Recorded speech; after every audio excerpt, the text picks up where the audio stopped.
Hello students, कैसे हो आप सब। उम्मीद करता हूं आप और आपकी जो स्टडी है वो बहुत अच्छी चल रही है।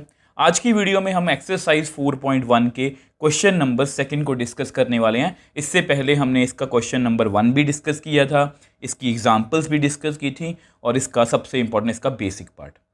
तो जो मैंने आपको एग्जाम्पल्स में बताया था कि ये जो क्वेश्चन है ये बेसिकली क्या है, represent the following situations in the form of quadratic equations. ये एग्जाम पॉइंट ऑफ व्यू से बहुत इंपॉर्टेंट है, इसलिए बोल रहा हूँ कि ये कंपिटेंसी बेस्ड क्वेश्चंस के लिए बहुत इंपॉर्टेंट है।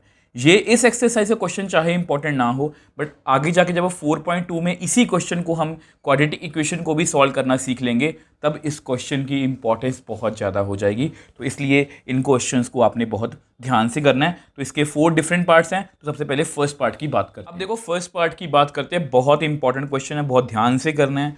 तो area of rectangular plot is 528 meters square. The length of the plot in meters is 1 more than twice its breadth. सबसे इंपॉर्टेंट लाइन यही है, we need to find the length and breadth of the plot. बहुत easy question होता है। कुछ बच्चों के लिए ये क्वेश्चन कुछ भी नहीं है और कुछ बच्चों को ये क्वेश्चन थोड़ा से मुश्किल लगते हैं, उनको स्टेटमेंट वाले क्वेश्चन थोड़े से मुश्किल लगते हैं। बट मैं आपको यही सजेशन दूंगा कि उसको ना रफ में एक आइडिया, कहानी सी बना लिया करो कि एक रेक्टेंगुलर प्लॉट की बात हो रही है जिसका एरिया कितना है 528 मीटर स्क्वायर। ठीक है, तो ये इसका एरिया है। अब ये लेंथ है, ये विड्थ है या ब्रेड्थ, जो मर्जी बोल लो। अब बोल रहे हैं कि लेंथ जो है is 1 more than twice its breadth. ध्यान से देखना, लेंथ इज 1 मोर, एक ज़्यादा है किससे, ब्रेड्थ से, मतलब 2 टाइम्स, ट्वाइस दी ब्रेड्थ, ट्वाइस दी ब्रेड्थ प्लस 1। तो ये आपकी लेंथ है।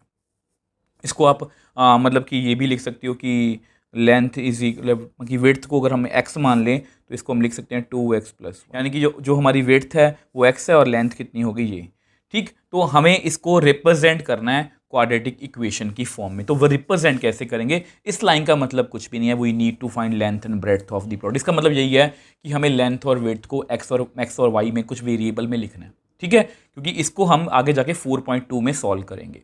तो सबसे पहले हमें क्या करना है, कहानी आपको समझ में आ गई है तो लिखते हैं लेट ब्रेड्थ। कहानी से हमें यही समझ आया, लेट ब्रेड्थ ऑफ प्लॉट वो मान लेते हैं x। Now according to question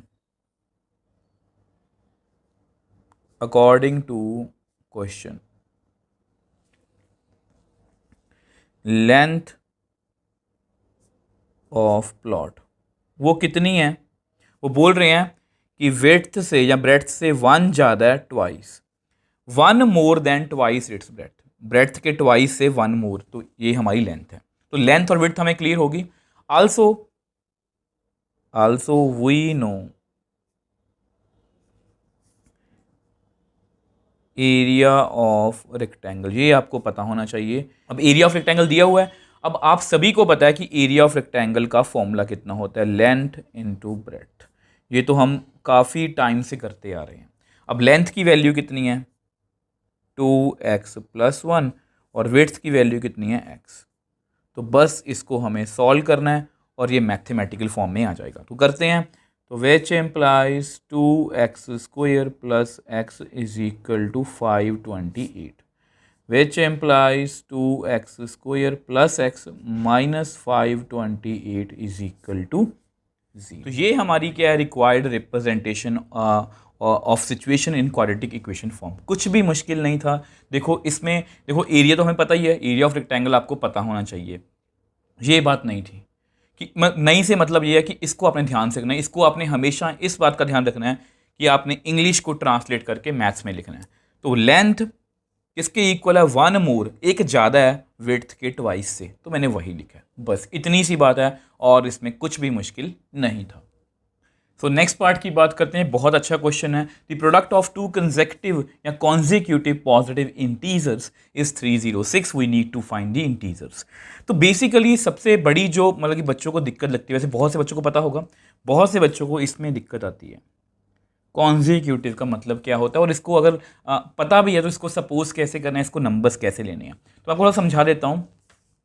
consecutive मतलब क्या होता है, अगर मैंने 6 लिखा तो इसका कॉन्जिक्यूटिव 7 हो गया, या 7 का कॉन्जिक्यूटिव 6 हो गया, 6 का कॉन्जिक्यूटिव 5 भी हो गया। तो ये दोनों नंबर कॉन्जिक्यूटिव पॉजिटिव इंटीजर्स हैं। चेक कर लो, ये दोनों इंटीजर्स भी हैं, मतलब साथ साथ वाली।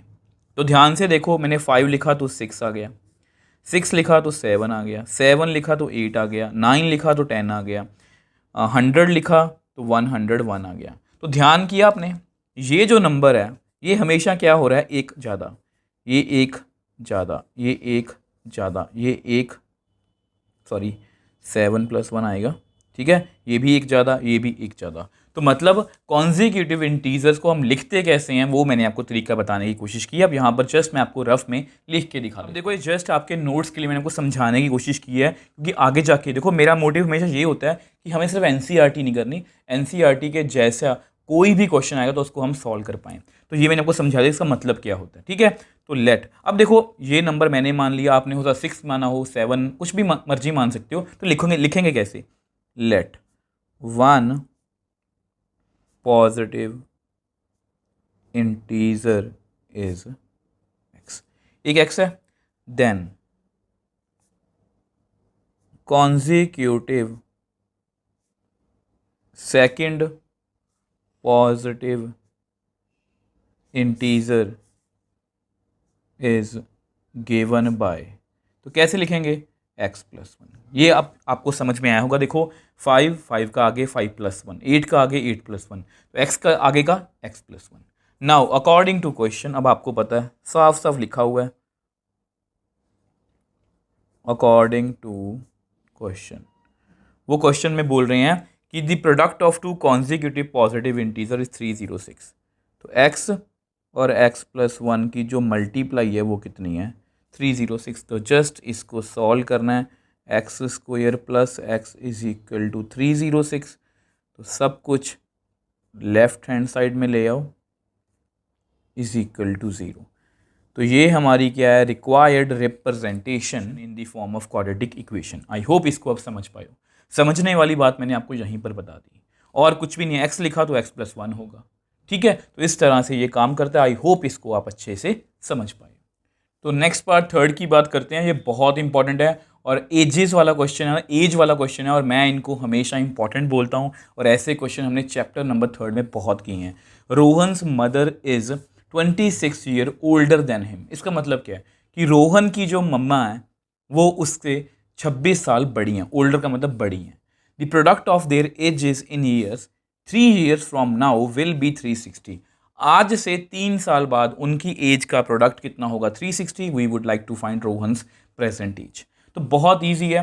मैंने आपको हमेशा एक बात बताई है कि अगर मान लो आज आपकी एज 15 ईयर है, तो आज से 5 साल बाद कितनी होगी, +5, मतलब 15 + 5 मतलब 20 होगी।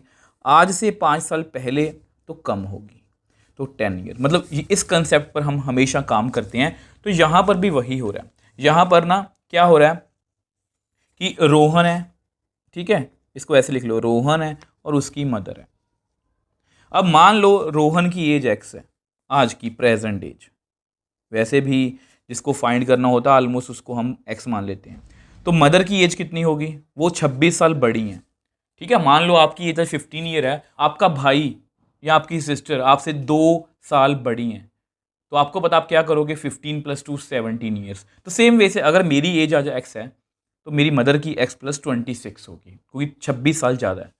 The product of their age is 3 year from, आज से 3 साल बाद। देखो 3 साल बाद रोहन की एज कितनी होगी, x + 3 होगी ना, और उसकी मदर की एज कितनी होगी, वो भी तो +3 होगी ना। इसके लिए मैं आपको क्या एग्जाम्पल हमेशा बताता हूँ आपको कि आपकी एज 15 ईयर है, आपके भाई की एज 17 ईयर है।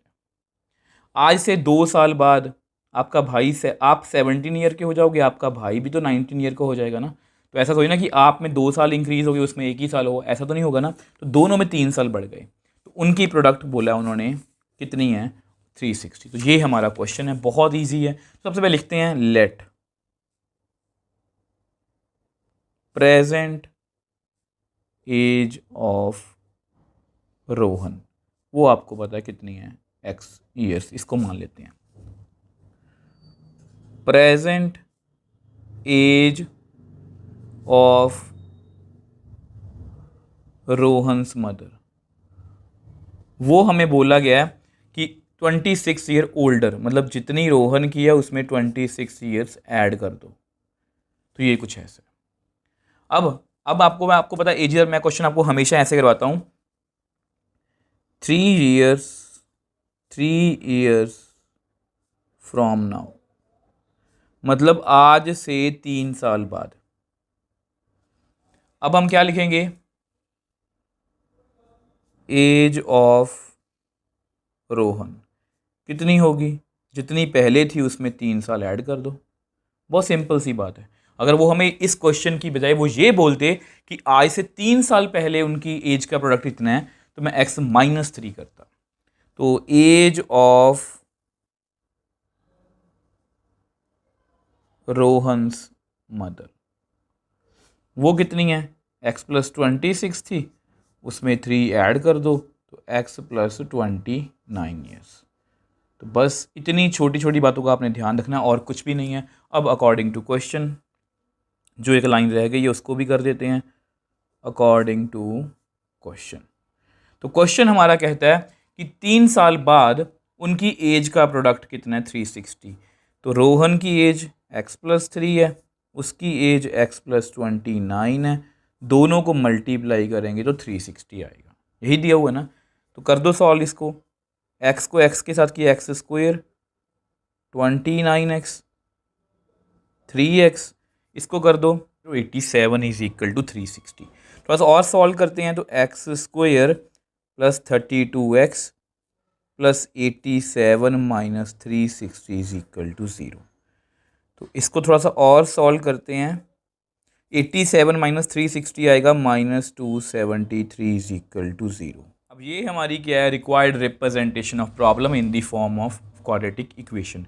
इस तरह से देखो एजीज वाला क्वेश्चन है, ये हमेशा इंपॉर्टेंट होता है। आपको आगे जाके और टफ क्वेश्चन भी आ सकते हैं, आपको केस स्टडी के क्वेश्चंस भी यहाँ से आ सकते हैं। बस आपने इस बात का कंसेप्ट मतलब कि इस बात को अपने ध्यान में रखना है हमेशा कि जो प्रेजेंट एज है, अगर आगे की बात करें तो प्लस करेंगे, अगर पीछे की बात करें तो माइनस करेंगे। तो यहाँ पर भी हमने वही किया। अगर उसकी मम्मा उससे 26 साल बड़ी हैं तो उसको हम ऐड ही करेंगे। 3 साल बाद दोनों की एज में 3 ईयर्स ऐड होंगे। तो इस तरह से हमने इस क्वेश्चन को बहुत ईजिली जो है वो सॉल्व कर लिया। अगर आपको फिर भी कोई डाउट, आप मुझे नीचे कमेंट बॉक्स में लिख सकते हो, मुझे इंस्टाग्राम में डालकर मैसेज भेज सकते हो। मैं हमेशा आपका रिप्लाई करने की कोशिश करता हूँ। अगर आपको वीडियो थोड़ी सी भी हेल्पफुल लगी तो वीडियो को लाइक कीजिए, शेयर कीजिए और इस चैनल को सपोर्ट कीजिए।